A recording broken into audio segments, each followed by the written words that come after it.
This story is titled, Golden Child Brother Got My Fiancée Pregnant, and Our Parents Chose Him. 4 years later, they lost everything because of their golden child and came begging for help. Hey everyone, before we jump into today's video, I need your help. We've noticed the channel is losing some traction, and subscribing is one of the best ways you can support us. It's quick, free, and it helps us keep bringing you awesome content. Your support means the world. Let's keep this channel growing together. Thanks so much. Now let's start the video. Hey Reddit, I never thought I'd be the type of person to share my personal life on here, but I'm at a breaking point and I need to get this off my chest. I've always known that my brother Kyle, 20 male, was the golden child. Even when we were little kids, it was obvious. My parents, especially my mom, always treated him differently. If he cried because his tower of blocks fell over, Mom would sit with him for an hour, hugging him and telling him he was sensitive and needed extra care. Me? I'd be told to stop being a baby and clean up my mess. I learned early on that the rules were different for him and me. Kyle was always special in their eyes. Mom said it was because he was sensitive, and Dad had all these dreams of Kyle becoming a doctor. For my dad, I think it was about living vicariously through him. Dad had always wanted to be a doctor, but never made it through college. Kyle was his second shot at that dream. Meanwhile, I was just Michael. I wasn't special or sensitive. I was the kid who got good grades, stayed out of trouble, and didn't ask for much. I didn't need hand-holding like Kyle, so I got ignored. It didn't really hit me how deep it ran until high school. When I got a full scholarship to study computer science, I thought, finally, this will be something they're proud of. I mean, who wouldn't be happy about their kid earning a full ride to college, right? When I told my parents, I still remember the exact scene.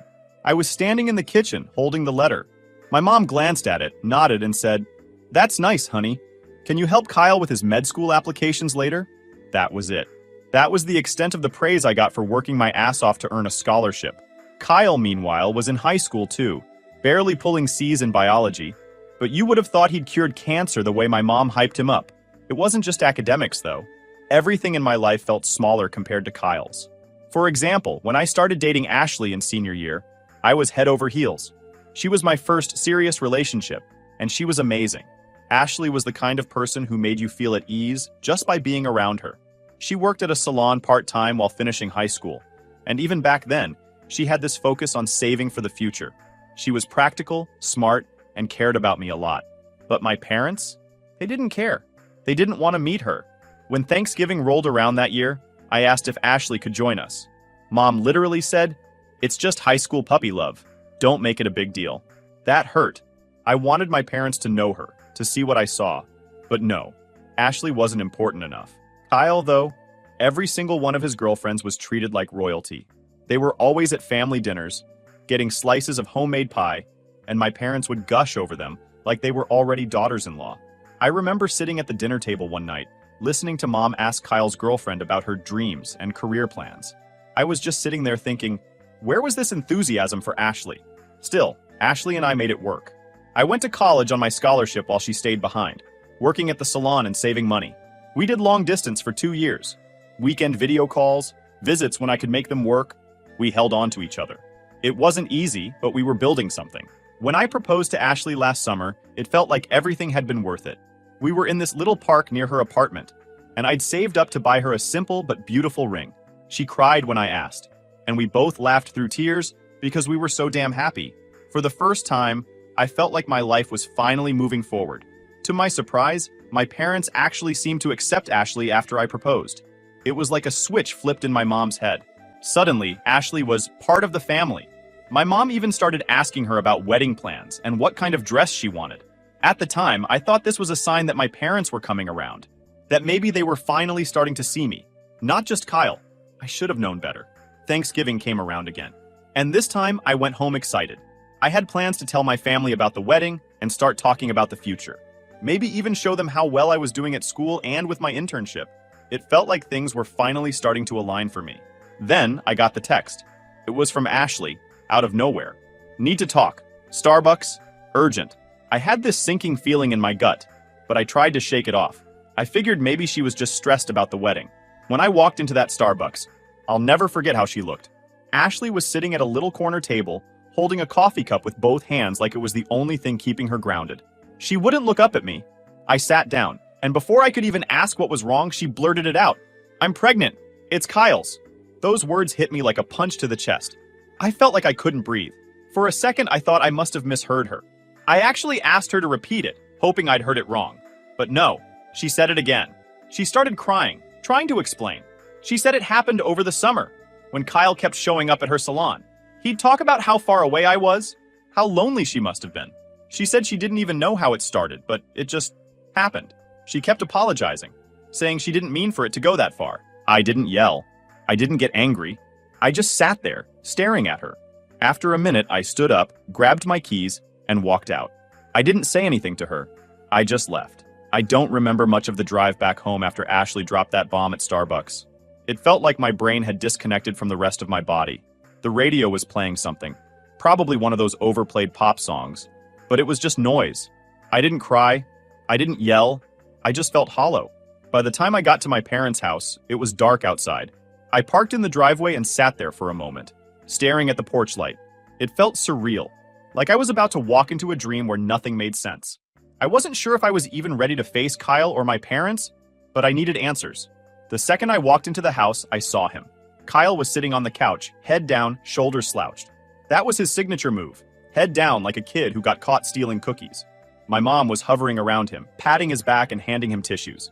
She wasn't crying, but she looked worried, like Kyle was the victim here. My dad was standing near the window, arms crossed, not saying a word. He looked like he was avoiding the whole thing. The tension in the room was suffocating. It felt like everyone had been waiting for me to show up, like I was the last piece of a very messed up puzzle. "What the hell is going on?" I said. My voice came out quieter than I wanted it to, but it still cut through the silence. My mom was the first to speak. "Michael, let's sit down and talk about this calmly." Calmly. That word set me off immediately. I didn't want calm. I wanted the truth. I wanted to know how my fiancée, the woman I'd planned a life with, ended up pregnant with my brother's kid. "Don't tell me to be calm," I snapped. I looked straight at Kyle. "You're the one who should be talking. Say something." Kyle didn't look up.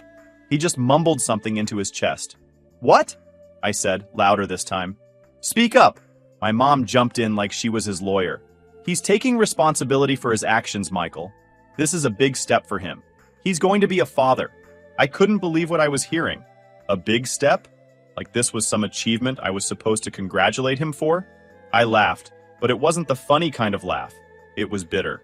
A father? He can't even pass a basic biology class, and now you think he's ready to be a parent? I said, looking at my dad. He was still staring out the window like none of this concerned him. "You have nothing to say, Dad?" My dad turned to me finally, sighing like I was the problem here. "They're young. Mistakes happen, Michael. If you really love Ashley, you need to let her go. They're having a baby." "Let her go?" I repeated. I could feel anger boiling up inside me. "That's your solution? Your son sleeps with my fiancée and I'm supposed to just hand her over to him like it's no big deal?" "Don't talk like that," my mom snapped. "This is a blessing, Michael. It's a sign." "A sign of what?" I interrupted her. "That your precious son can't take responsibility for anything? That I'm just supposed to keep rolling over and taking it?" Mom's face turned stern. "Kyle made a mistake, but he's doing the right thing now. He's stepping up, and we need to support him as a family." As a family. That phrase broke something in me. I realized in that moment that I wasn't part of their family. Not really. I was just the backup kid. The one who did everything right but never mattered as much as Kyle. I looked back at Kyle. He still hadn't said a word. Not even a fake apology. He couldn't even lift his head. "You know what?" I said, my voice shaking. "Fine. You want to support him? You can. I'm done. I'm letting all of you go." My mom looked shocked. "Michael, don't say things you don't mean." "No, I mean it," I said. "You've made your choice. It's him. It's always been him." I turned around and walked straight to my room. I could hear my mom following me, still trying to talk me down, but I didn't care. I grabbed a suitcase from my closet and started throwing everything into it. Clothes, laptop, books. My hands were shaking so hard that I dropped a few things, but I didn't stop. "Michael, you're being rash," Mom said from the doorway. "This is your family." I turned to look at her, and for the first time, I didn't care what she thought. "No, you're his family. You stopped being mine a long time ago." She looked like she was about to cry, but I didn't feel bad. Not anymore. By the time I was done packing, my dad had shown up too. He stood next to my mom, his face set in that same disappointed expression he always gave me when I didn't fall in line. "You're overreacting," he said. "Overreacting?" I repeated. "Your son slept with my fiancée, and I'm overreacting?" I pushed past them both, dragging my suitcase out to the car. Neither of them tried to stop me. I think they thought I'd cool off and come back, but I knew better. This was it. I drove back to campus that night. It was a 3-hour drive, and I spent the whole time in silence. I didn't even play music. When I got back to my dorm, I sat on the bed and stared at the wall. Everything felt surreal, like I was watching someone else's life fall apart. The next morning, I changed my phone number. I deleted every single social media account and made new ones. I blocked my parents, Kyle and Ashley. Every photo I had with her went into the trash. I didn't even look at them. I couldn't. Over the next few weeks, my friends noticed I was acting weird. They asked me about the wedding, and all I'd say was, "It's off. I don't want to talk about it." That was enough to shut them up. The only person I kept in contact with was Aunt Mary. She sent me a message a week later. "I heard what happened. I'm with you, nephew. They'll regret this someday. Trust me." At the time, I didn't care if they regretted it. I just wanted to disappear. The days after I cut my family off felt like I was floating in some strange limbo. I wasn't sad. I wasn't angry. I wasn't much of anything. I just woke up, went through the motions of class, and stayed up late at night staring at my laptop screen until I was too tired to think. I didn't let myself process what happened, because if I did, I felt like I might break. I went full-on robot mode. Wake up, code, class, eat something if I remembered. Repeat. I stopped talking to most of my friends. People asked why I wasn't bringing Ashley around anymore or what happened to the wedding, and I just said, "It's done. I don't want to talk about it." I didn't owe anyone an explanation, and I didn't feel like telling them about the absolute dumpster fire that was my life. I threw myself into coding and schoolwork like a man possessed. It was the only thing I could control. I'd always been good at programming, but now it was all I had to focus on. I started staying in the computer lab late into the night, building random projects and tweaking my own scripts just for the hell of it. If I wasn't working on school assignments, I was learning new languages or tinkering with cybersecurity software. Anything to keep my mind busy. My professors started noticing how much time I was putting in. One of them, Professor Adams, who taught a cybersecurity elective, pulled me aside one afternoon and asked if I was interested in doing some research for a project he was working on. He didn't have funding to pay me, but he promised it would look good on my resume. I said yes without even thinking about it. I didn't care about the resume boost. I just needed something to do. Working with Professor Adams turned out to be the best thing that could have happened to me. He was a no-nonsense guy with a dry sense of humor, but he really knew his stuff. I spent every spare second in his office or the lab, learning about penetration testing, vulnerability scans, and encryption algorithms. For the first time in months, I felt like I was building something real, something that couldn't just be taken away from me. While I was burying myself in work, life back home was falling apart. I didn't know about it at first, of course, because I wasn't talking to anyone. But then Aunt Mary started reaching out. Aunt Mary is my mom's older sister, and she's always been the black sheep of the family. She never really got along with my mom, but she always liked me. I think she saw how my parents treated Kyle and couldn't stand it. Anyway, she was the only person I didn't block, and every now and then she'd send me a text or an email to check in. About 6 months after I cut everyone off, she sent me a message. "Kyle flunked out of med school. Thought you should know." I stared at my phone for a long time after I read that. I don't know what I expected to feel, maybe satisfaction or vindication, but all I felt was numb. Of course he flunked out. He could barely handle high school biology, let alone med school. I put my phone down and went back to coding. Over the next few months, Aunt Mary kept me updated. Kyle didn't tell my parents about his failing grades until he was already kicked out of school. By then, he'd burned through most of the money my dad had saved for his tuition. My parents were furious at first, but they quickly shifted back into their usual routine of making excuses for him. My mom said Kyle was under too much pressure and needed time to figure himself out. My dad blamed the school for being too harsh. The truth was that Kyle never worked for anything in his life, so when things got hard, he just gave up. After dropping out, Kyle moved back home. He spent the first few months sitting around, doing nothing, while my parents coddled him. My mom made excuses for why he wasn't working. He's still processing everything, while my dad kept talking about second chances. Meanwhile, Ashley had given birth to a little girl. She was raising her on her own, mostly because Kyle couldn't be bothered to step up. He helped sometimes, But according to Aunt Mary, that usually meant my mom nagging him until he spent an hour or two with his kid. Hearing all this didn't make me feel better. If anything, it just reinforced what I already knew. My parents would always choose Kyle, no matter how badly he screwed up. But while they were busy cleaning up his mess, I was building my own life.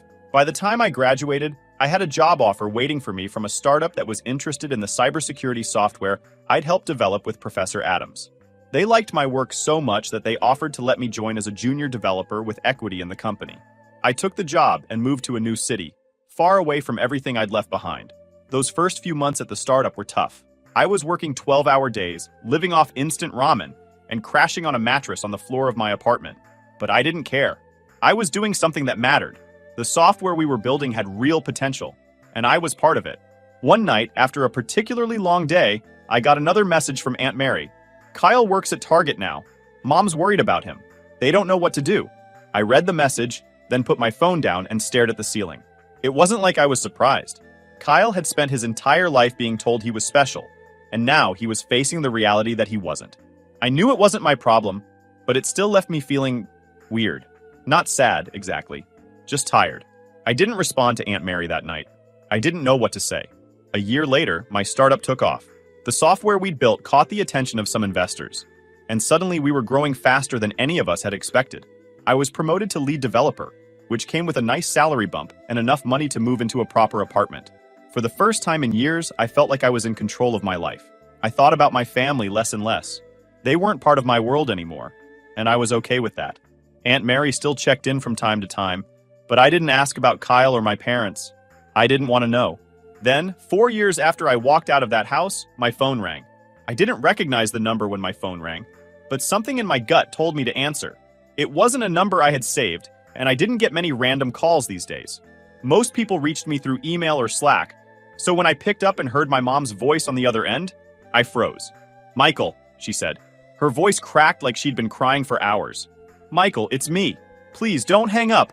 It took me a second to find my voice. "How did you get this number?" I hadn't spoken to her or anyone in my family for almost 4 years. I'd made damn sure they couldn't reach me, but apparently she'd found a way. "I got it from Aunt Mary," she admitted. "Please listen to me. We need your help. Things have been difficult." That word, difficult, felt like a gross understatement, but I didn't say anything. I just sat there, gripping my phone so hard my knuckles turned white. I should have hung up right then, but I couldn't. I don't know why.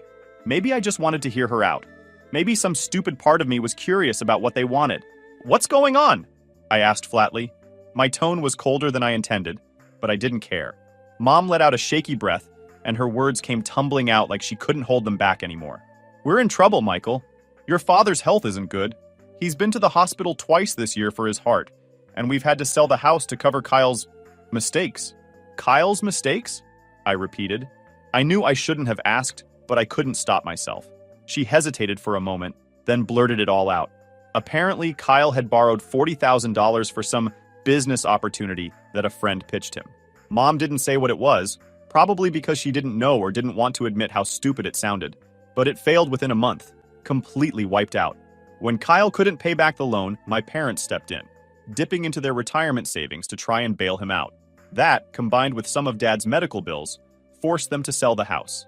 They moved into a small 2-bedroom apartment on the edge of town.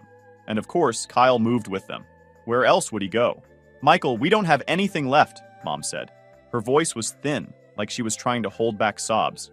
"Kyle is trying. He's been looking for work, but..." "Looking for work?" I interrupted, the anger bubbling to the surface. "Mom, Kyle is 24 years old. He's a grown man. Why are you still cleaning up his messes?" "Because we're his parents," she snapped. Like that explained everything. Then she softened again. "Michael, we need you. We need your help."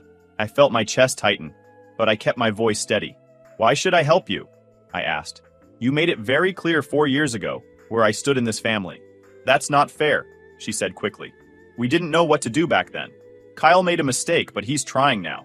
"Trying? You mean he's still living off you?" I said. "Like he always has." There was a long silence on the other end of the line. I could hear her breathing, shaky and uneven. "Please, Michael," she said finally. "Your father's health is bad, and I don't know what we'll do. We have nothing left." I closed my eyes and took a deep breath. For a second, I imagined what they must look like now. Dad, gray and hunched over, staring out the window of some cramped apartment. Mom pacing the room, wringing her hands. Kyle sitting on the couch with his head down, just like that night 4 years ago. It was almost too easy to picture, but I didn't feel bad for them. Not really. I felt tired. Like this was the natural conclusion to the choices they'd made. You chose him, I said quietly. You had a choice, and you chose Kyle. Now you're living with it. Michael! I cut her off. I have nothing to give you. Goodbye, Mom. I hung up the phone before she could say another word. My hands were shaking as I set it down on the kitchen table. I stared at it for a long time, half expecting her to call back, but she didn't. That night, I couldn't sleep. I sat on my couch in the dark, replaying the conversation in my head over and over. I told myself I didn't care. I told myself they were just reaping what they'd sown. But no matter how many times I tried to convince myself, I couldn't shake this feeling of emptiness. It wasn't guilt. I didn't feel sorry for them. But hearing my mom's voice, hearing how desperate she sounded, it stirred something in me that I didn't want to deal with. The next day, I called Aunt Mary. Figured you'd call me after that, she said. I could hear her sipping coffee on the other end of the line. Your mom said she was going to reach out. She got my number from you? I asked, trying to sound annoyed but failing. Relax, kid, Aunt Mary said. I didn't give it to her. She must have dug it up some other way.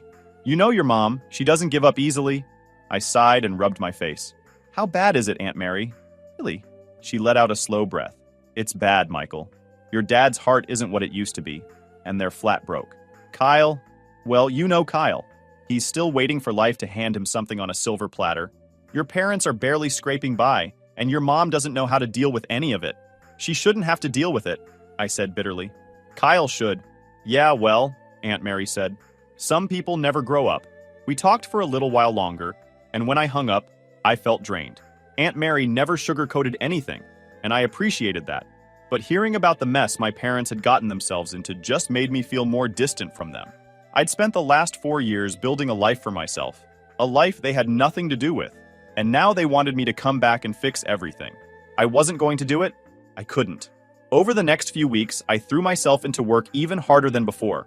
My company was growing, and we were rolling out a big update to our software, so I had plenty to keep me distracted. I told myself I was fine. My parents weren't my responsibility, and I didn't owe them anything. But late at night, when the apartment was quiet and my mind had nowhere to go, I kept hearing my mom's voice. We need your help. It didn't take long for Aunt Mary to fill in the gaps my mom hadn't told me. After that phone call, I'd text her every now and then. Not because I wanted to hear about them, but because curiosity has a funny way of gnawing at you when you try to ignore it. I guess I wanted to know how bad things had gotten, like peeking at a car wreck on the side of the road. A week after the call, Aunt Mary sent me an email. Thought you should know your parents sold their car.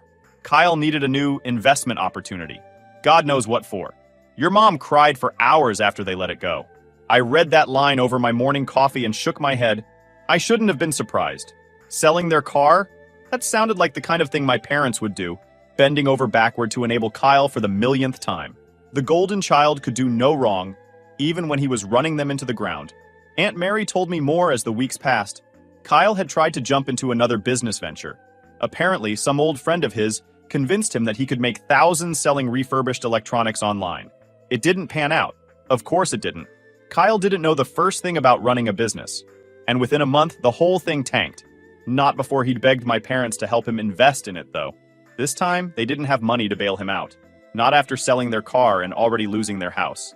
Aunt Mary told me Kyle threw a tantrum when they said no, like a kid who'd been denied candy at the store.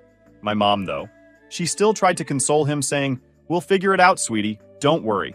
It would have been almost funny if it wasn't so pathetic. Meanwhile, I kept moving forward. My company was in its best year yet. The software we developed was getting a lot of attention, and I was starting to travel to meet with investors and business partners. I bought a new car, upgraded to a bigger apartment.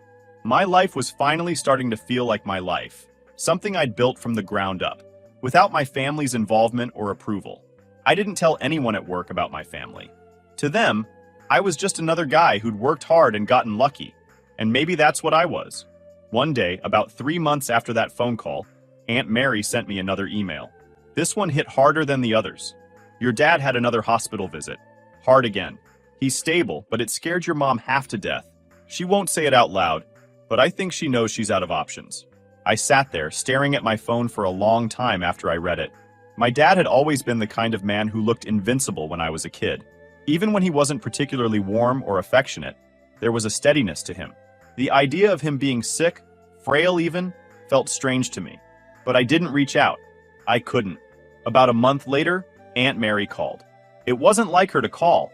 She usually just sent texts or emails. So I knew something was wrong. I answered on the second ring. "Hey, Aunt Mary," I said. "What's up?" She sighed on the other end. "Your parents are in worse shape than I thought." "What now?" I asked. "Your mom lost her job," she said. "They're living off scraps at this point. Your dad can't work anymore because of his health. And Kyle, well, you know Kyle. He's still home, unemployed, sitting on his ass while they scrape together rent money." I didn't respond. What was I supposed to say? "Michael," Aunt Mary said after a pause, "they're desperate. Your mom won't admit it to me, but I can tell. She keeps asking if I've talked to you, dropping little hints. I think she's hoping you'll come riding in to save the day." "They're not my problem," I said quietly. "I know," Aunt Mary replied, "but she doesn't see it that way." We sat in silence for a few seconds before she added, "I'm not telling you this to guilt you, Michael. I just thought you should know." "Thanks for letting me know," I said. "You're doing good for yourself," she added. "Don't let them pull you back into their mess." "I won't," I said. And I meant it. It was around this time that I got curious enough to look Kyle up online. I hadn't checked on him in years. Blocked accounts, no mutual friends, nothing. But I was curious. I opened a private browser and typed his name into Facebook. His profile was still public. His last post was from a few weeks ago. A photo of him sitting on my parents' couch, wearing sweatpants and holding a video game controller. The caption? "Taking it easy. Life's short, you know." The comments made me cringe.